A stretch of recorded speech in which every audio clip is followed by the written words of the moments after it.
I don't invest in tons of real estate. I've got about 10 properties at any given time, and so I've referred Becca to other people, investors, homeowners, just because her attention to detail.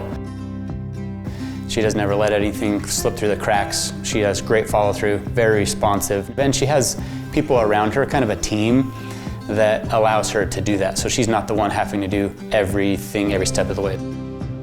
I think another thing that sets her apart from other agents is she has, from an investing standpoint, she invests herself. And so I think that the properties that she's bringing, because she's an investor herself, she understands if this could be a potential investment property rather than just bringing any property all the time. There was one time that I remember we had sold a house and I had some 1031 exchange money that I wanted to put into a different house, and I kind of showed her the neighborhood. It was really close to my office. I said, this is my ideal location where I would like to buy my next income property because it's convenient.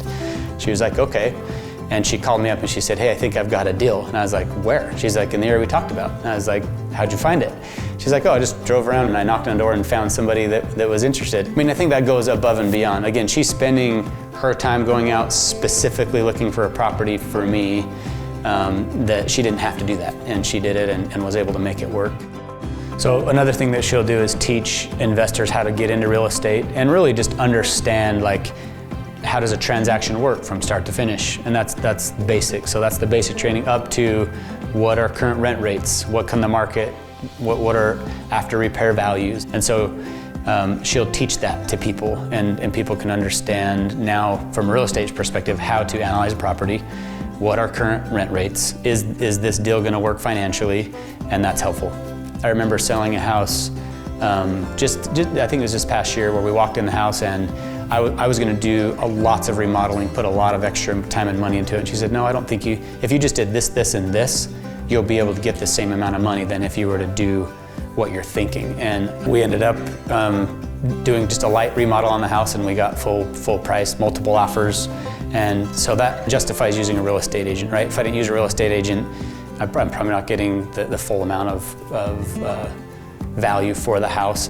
When we're looking for a property and I need to, put something there under contract, once it's under contract, from that time forward, she'll do things like schedule a home inspection, schedule the sewer scope, the meth test, whatever it is. She has contacts that are out there that she has personal relationships with that she'll call up, she'll schedule it. She'll drive things to my house, keys that need to be picked up, lock boxes that need to be taken off the door, whatever it is. Just that stuff doesn't take a long time, but for me to drive somewhere just to pick up a lockbox or just to pick up a key, it's nice to have an agent that cares enough to just say, oh, I got it, no problem. And it's no big deal for her to do those things. So I think that's going above and beyond, which is nice.